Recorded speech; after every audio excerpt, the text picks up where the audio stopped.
all in this together, and that means we all need to continue to do our part. Now, we've all done an effective job of containing COVID throughout the Marianas, but we need to continue to maintain to stop the spread.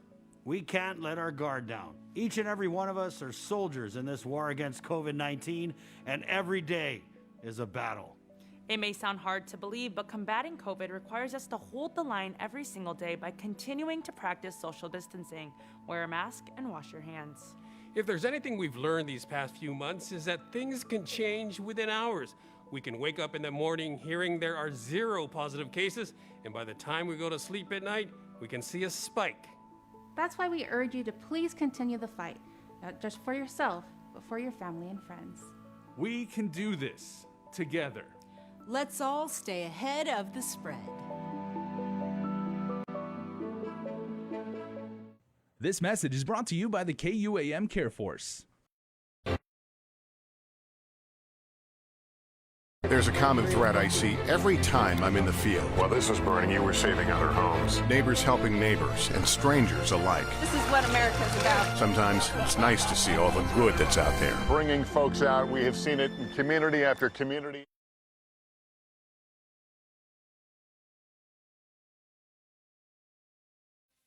KUAM News Headlines is presented by Calvo's Insurance, a legacy of trust, serving Micronesia since 1938. Matson and the Adahi Tano Program. Cars Plus, home of Guam's first and only lifetime limited powertrain warranty. McDonald's of Guam, I'm loving it, and King's Restaurants, always open, always local, and serving up favorites for over 40 years.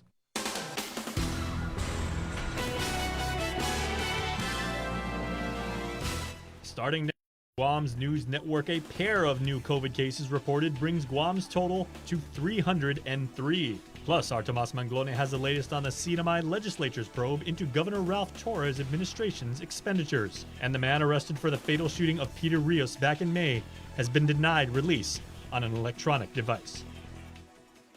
Half a day and good evening, I'm Adriana Cotero. Topping our newscast tonight, 2 more COVID-19 positive cases were reported this afternoon by the Joint Information Center.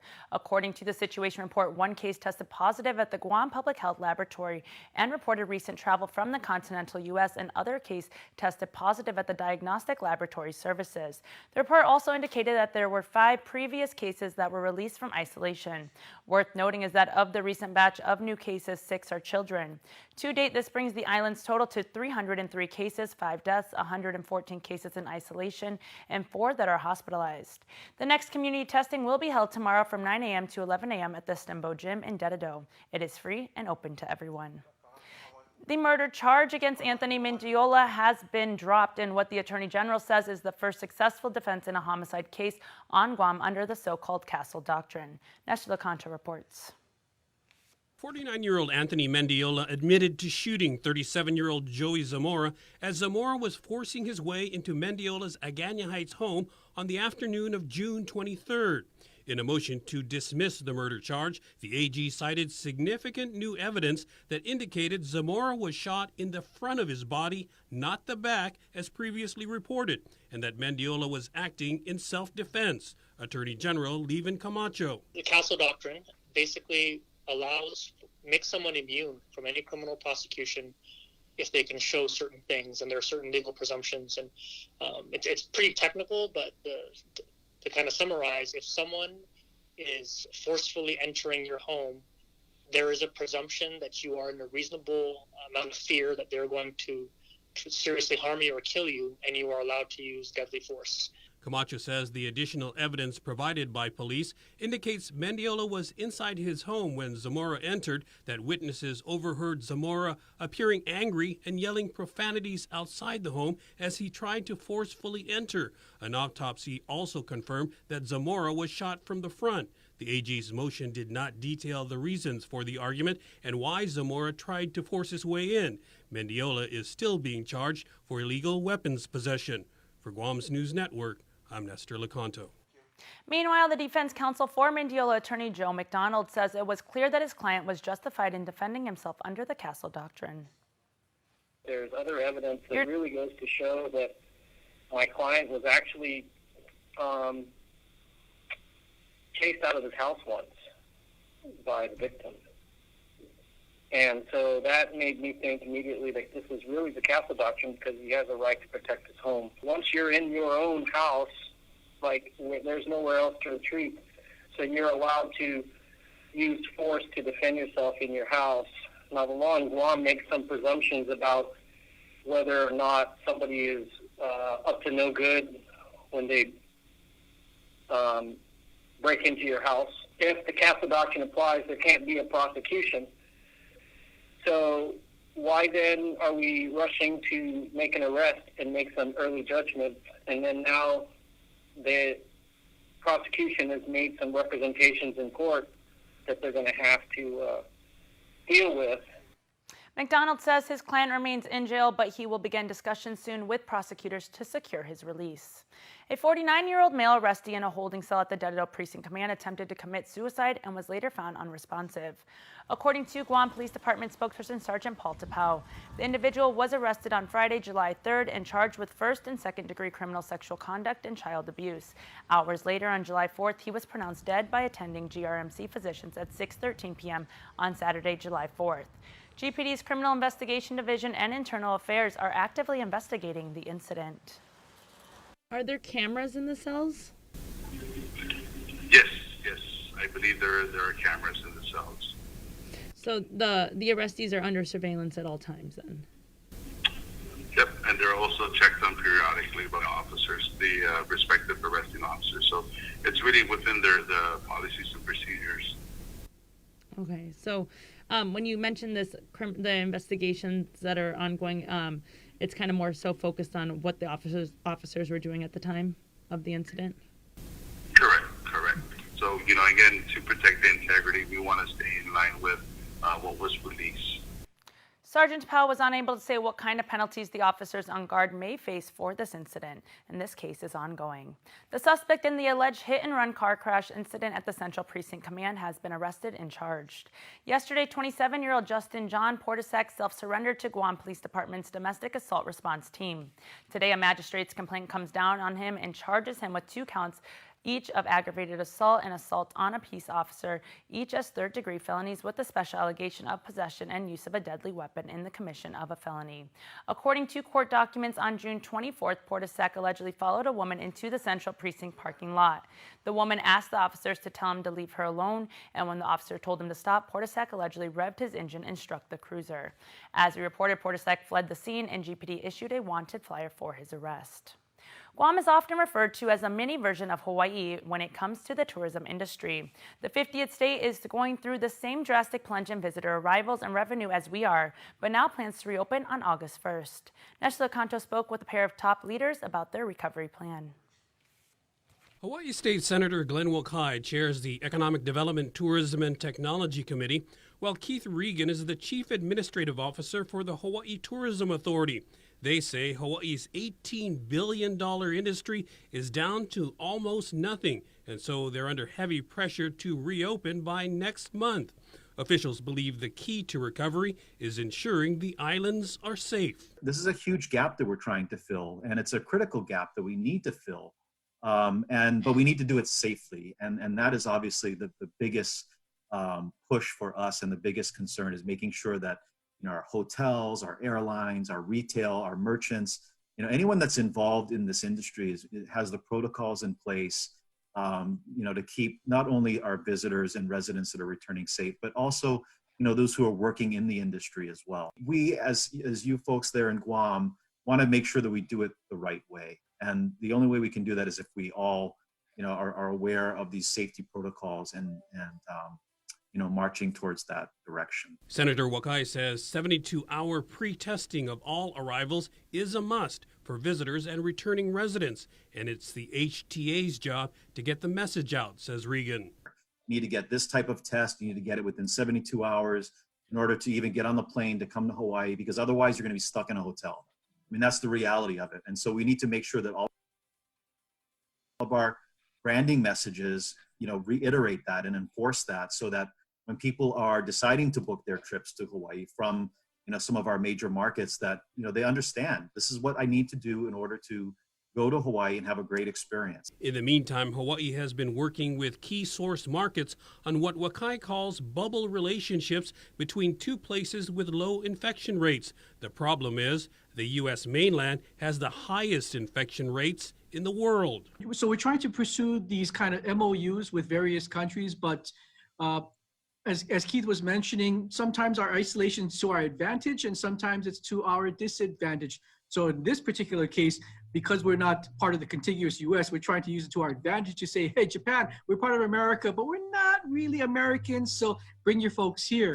Wakai says Hawaii has done well in containing the virus, and they need to reassure local residents that if they do reopen for visitors, it will stay that way. For Guam's News Network, I'm Nestor Lecanto. You can watch the full conversation with Nestor and the Hawaii officials on In Full Zoom right after Wednesday's newscast and the KUAM social media platforms. The AG has filed a motion opposing any delay in enforcement of a court decision confirming gaming machines are illegal here. The court found that the gaming rules and regulations are invalid because they were passed by the legislature without any public notice or opportunity for public comment. Gaming machine operator KUAM Music has asked the court to hold off on its decision while it appeals the case to the Guam Supreme Court. AG Leven Camacho. What happened recently is because the rules were invalid, there are many machines now that cannot be licensed. And one of the gaming machine companies has asked the court to kind of put a hold or stop on that judgment and to allow them to continue operating until the Supreme Court of Guam hears their appeal. Guam has rejected, our voters have rejected gambling many times now. And our law also make it illegal to have these gaming machines. So we're saying the public interest weighs in favor of not allowing them to continue operating these machines because they are illegal, and just to go forward with that decision. The AG's opposition motion also asserts that KUAM Music has not offered even a scintilla of proof in support of its allegations of irreparable harm. And stick around for more news here on Prime Time. Coming up, regional headlines from the CNMI. You're watching KUAM.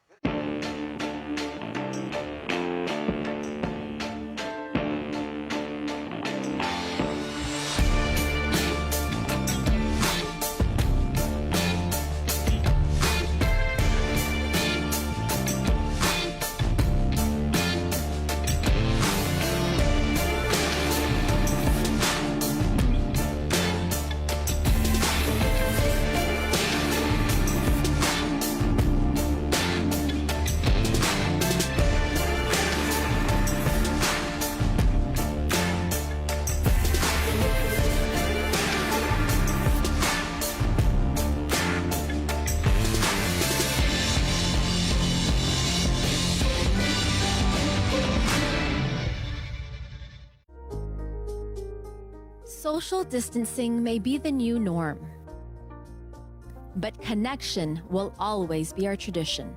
Through good times and tough times, we remain connected with you.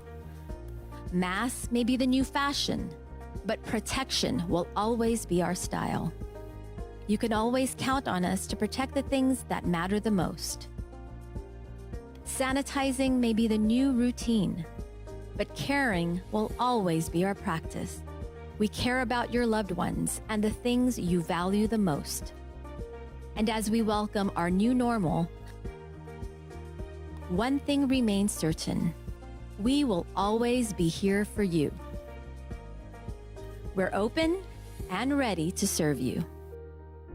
Calvo's Insurance, a legacy of trust.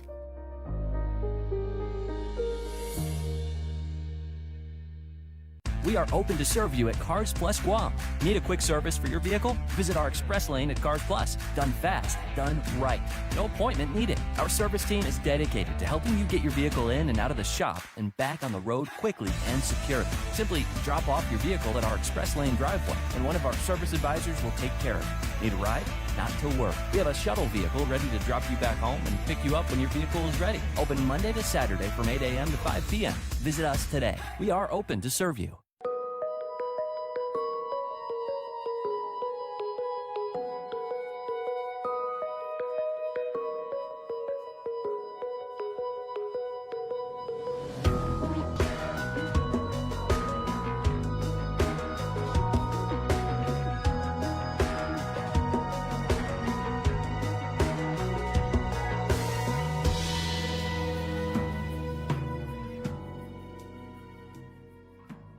There is a U in this election, and it stands for Underwood and unity.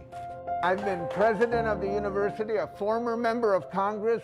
I've been asked if I'm running to get my old job back or running for public office. It's neither one. I'm running for public service. I'm running to restore the dignity and trust in our one voice in Washington, D.C. I'm running to transform the Washington office to meet 21st century conditions. Thank you so much. I appreciate it. I appreciate it. Here, we're official. I'm running to be of service to the needs of Guam's families as enormous changes will be made to our economy and healthcare. This is the time for unity. This campaign begins today. Are you ready? Ready. I am. Mary, please. I'm Robert Underwood, and I approve this message. KUAM News, winner of the 2020 Regional Edward R. Murrow Award for Excellence in Social Media. Welcome back. The court denied Juan Mendiola's request for release on an electronic monitoring device. Mendiola was arrested back in May for the fatal shooting of Peter Rios. He faces murder as a first-degree felony and aggravated assault as a second-degree felony, both charges with the special allegation of possession or use of a deadly weapon in the commission of a felony. While Mendiola is considered eligible for the electronic monitoring device, presiding Judge Alberto Lamarena determined that based off the magistrate's complaint, he is a risk to the community and considered a danger to the victims listed within court documents. It was stated in court that Mendiola is amongst over 160 criminal defendants who have been magistrated but due to the pandemic have not been presented and are awaiting arraignment. The court noted there are plans underway to impanel a grand jury this month. We should note Mendiola was arrested alongside his wife Mary Chargaloff Mendiola for hindering apprehension. However, she was booked and released. The court granted former Zonja Mayor Jesse Blas's request for an additional 30 days before appearing for his federal sentence hearing. Blas was arrested in September of last year and has since pled guilty to extortion charges for allowing drug trafficking through Zonja mailboxes. Defense counsel Joseph Rosano filed a motion for a continued sentencing. According to court documents, Attorney Rosano cites good cause since he will be in trial for a separate case in July and, quote, can't adequately prepare for Mr. Blas's response to the report, unquote. The sentencing hearing was previously scheduled for August 10th. However, the court has pushed it back 1 month. Defense must file the final pre-sentence investigation report no later than August 24th, 2020. Blas faces a maximum of 20 years in prison, and we should also add, after the court denied Blas's release from jail, Attorney Rosano filed a notice of appeal with the U.S. Court of Appeals 9th Circuit. The Archdiocese of Agana Office of Catholic Education has submitted their protocols to the Department of Public Health for the 2020 reopening of schools. Catholic School Superintendent Dr. Juan Flores says the idea is to have students return back in the classrooms come mid-August. We want students to come to school every day. The 14 Catholic schools on island are preparing to welcome students back on campus grounds this fall. The most important thing, obviously, is we're going to make sure the classrooms are disinfected. We're going to make sure that we limit the number of students in a class so that we can follow the social distancing protocols. Catholic School Superintendent Dr. Juan Flores says the protocols have been reviewed by the Governor's Physicians Advisory Group, and while staying within their guidelines, the Archdiocese of Agana Office of Catholic Education has formed a plan that allows for face-to-face teachings to occur every day of the week in the classrooms. We figured out that we have enough classrooms that all the students will be in classrooms with reduced occupancy in those classrooms. And in other schools, they might actually limit the total number of students who will be enrolled so that the students will all fit in the classrooms. For the schools that are unable to accommodate the number of students enrolled in the classrooms, then there will be satellite distancing learning resource rooms around each campus. The locations being eyed are the school gymnasiums, auditoriums, and libraries. Dr. Flores says should parents want to opt for their children to stay home 100% of the time with the distance learning curriculum, then that also can be offered. What is some of the feedback you've received from the parents? Are they more so inclined to keep their kids home? No, actually, most of them are concerned about the fact that if their kids are going to be, if we're going to have face-to-face classes, they were concerned that we would have alternating days for school, right? Because, a lot of the children, this is true of all of our schools I've got, you have two working parents at home. They're going to have to figure out, if we had alternating days, what do you do on those days when your kids are not going to be in a classroom? Dr. Flores adds that they plan to use the nearly $4 million from the Education Stabilization Funds through the CARES Act for resources to ensure all schools are equipped for the re-entry. In regional news, another major development in the saga of the CNMI legislature's probe into Governor Ralph Torres' administration expenditures. Our Tomas Manglotnia reports from Saipan. CNMI Speaker B.J. Ataw establishing a bipartisan special committee on fiscal review of executive expenditures, the legislature narrowing in on questionable spending throughout the Torres administration. And also to give the governor an opportunity, give him an avenue to clear his name. If these accusations are wrong, then they're wrong. The accusations related to alleged abuse of funds indicated in documents obtained through the Open Government Act request from the minority to the Secretary of Finance. The Committee on Ways and Means also passing on information. We're going to do the things the right way the first time. We shouldn't rush stuff like this. We should take our time and make sure that we have all the proper information. Congresswoman Tina Sablan says their inquiry started in October, raising several issues. The first-class travel, which is explicitly prohibited in the law, to be funded by the government, that was one of the big concerns. But also there are questions about the governor's reimbursement for certain types of expenditures that really seem to be either for personal or political purposes. The news comes amid budget hearings and separate oversight by the Special Committee on Federal Assistance and Disaster-Related Funding. Representative Ralph Yumel chairs both panels. When a complaint is brought up, the House is in charge of the purse, so we're going to have to do our job and look at it, whether it's justified or not. The governor's press secretary, Kevin Bautista, responded to the developments. The composition of the committee seems also implicitly very targeting.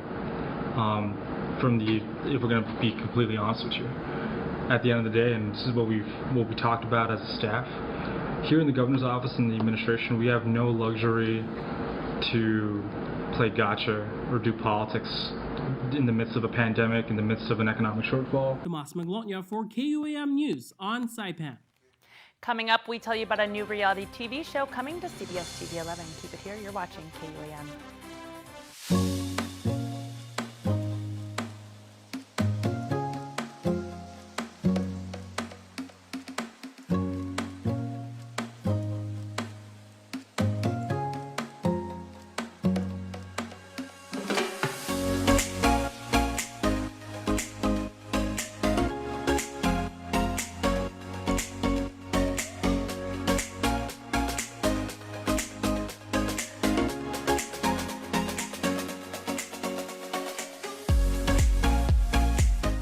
Your community calendar is brought to you by Taco Bell. Whether it's your first meal or your fourth meal, we've got you covered. Taco Bell, live Más.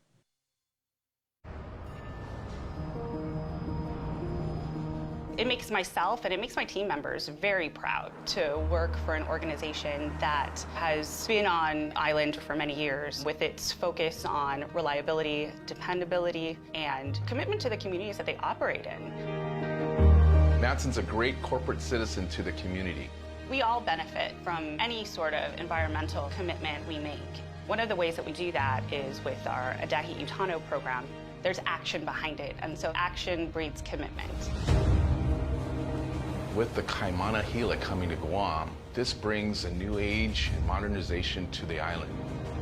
It's exciting for me because it's a brand new ship and we can carry more freight into the islands. It just shows growth for Guam and Micronesia.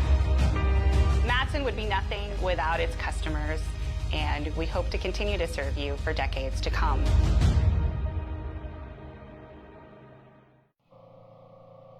My tip is, the worst lies are the lies you tell yourself. Like smoking isn't that dangerous. You can quit. For free help, call 1-800-QUIT-NOW.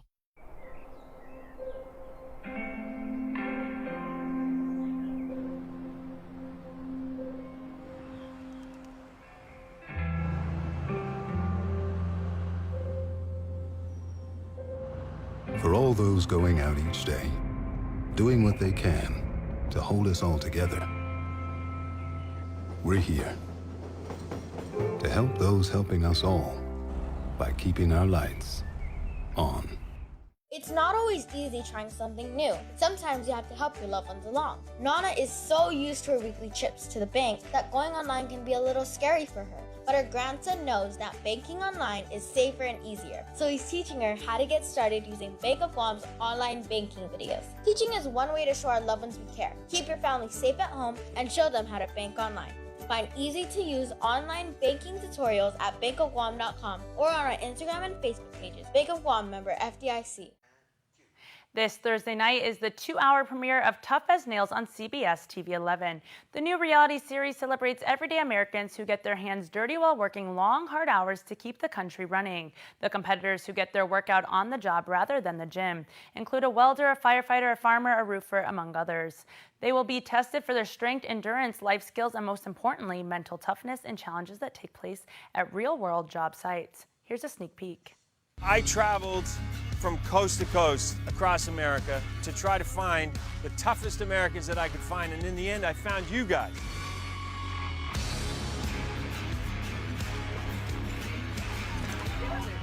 Tough as Nails is a project that I've been working on for a long time. It's a real passion project. It was inspired by my grandfather, who was a aeromechanic in World War II, a gunsmith, an inventor, and somebody that I spent a lot of time with when I was a kid. Really taught me how to appreciate those people who work with their hands. This is a sense of pride. I'm a third-generation drywaller, and between the family from grandpa down, my family has like 250 years of experience. What gets me out of bed every morning is the sense of pride that iron gives you, for one. For two, showing my kids that you can do anything that you set your mind to. They're hidden away, and we want to bring them out into the limelight and shine a spotlight on them so that America can appreciate them. So listen, there's no doubt that you're all tough, but we are here to find out who is the toughest of them all. Unlike a lot of reality shows that take place maybe on an obstacle course, we want to take people and put them into real-world situations to do real-world things. Lee, working that auger, very tough ground to get through. We're going to see, well, okay, maybe you're a really good fisherman, but how would you go at building a house? And they are going to have to turn their hand at trying to figure it out. Once they said that this was going to be a test of the head, heart, and the hands, I had to try it out. Everybody on Tough as Nails will be competing in the team challenge, but they'll also be in contention for the overall Tough as Nails title. Nobody is eliminated and goes home. That means that nobody is going to go home empty-handed. The question is, who's going to win the most and who will end up with the Tough as Nails title? I believe I have what it takes to win Tough as Nails because I am resilient and I put my best foot forward no matter what I do. We honor people who make our country work. They're the people that make sure that we can flush our toilets, that we can turn on lights, that we eat food. And so we want to honor those people. Real people in real life who are real tough. Taco Bell's new grilled cheese burrito is filled with nacho cheese sauce and a delicious 3-cheese blend. And even more melty cheese is grilled on top. Introducing Taco Bell's grilled cheese burrito box. Order ahead and pick yours up at our contactless drive-thru. It's our network that has enabled the digital society that we all work, study, and live in every day. In Guam and the CNMI, the network connects us to vital services like hospitals and emergency care. Through it, we disseminate vital information that keeps you up to date. I'd like you to all know that we are totally committed to the network, and especially in trying times like these, we are all better together. Guam's auto appearance specialist, Elegant Reflections, has been providing the automotive industry with professional detailing and car care products at its highest quality, from complete detailing, full interior detailing, exterior detailing, headlamp restoration, hand washing, seat and carpet shampoo, engine degreasing, undercarriage cleaning, paint sealant, fabric protection, paint oxidation removal, and so much more. Visit us at our new location. Call 646-5555 for an appointment. Elegant Reflections, Guam's auto appearance specialist, over 20 years of experience. And before we close out the news tonight, our latest round of birthday shout-outs from the Cold Stone Creamery Birthday Club. Let's all say happy birthday to Joey Santiago Jr., who has a birthday today and is getting love from the fam. Anthony Jr. R. Salas II also blows up the candle today, so Ton, if we may call you that, happy birthday to you. Drew Alexa celebrates Sweet 16, and Drew is getting love with Nino Joey, Nino Glow, Mom, Dad, and the family. Gabriella Gogui, happy birthday to you, Gabby. May God bless and protect you on your special day. We love you, and wow, you are officially a teenager. Willis Sabang, happy birthday to the one and only Willis. Have a poppin' day. That's your birthday shout out. That is awesome. Sadie Guerrero's shout out is we are beyond proud of you, Sadie, and we hope all your wishes come true. Love, Mommy and Daddy. Happy birthday also to Tavia Underwood. We love you from Grandma Aguilar in Las Vegas. That's awesome. Elijah Nicholas Guerrero, happiest of birthday blessings to our Elijah baby. May you have many bags of chips your tummy wants today and a round of golf. We love you, say Dad, Mom, Isaiah, EJ, and all of your family and friends. And also another Sweet 16 birthday baby celebrates our birthday shout out for today, Maya Gogui. A very happy and special Sweet 16. We love you so much from your entire family. Happy birthday each and every one of you. Remember, you can be part of the Cold Stone Creamery Birthday Club by registering online on KUAM.com. Please make sure to include with your photo your name and birthday. That's going to do it for us here on Primetime. Thanks for watching. Have a good night and be safe.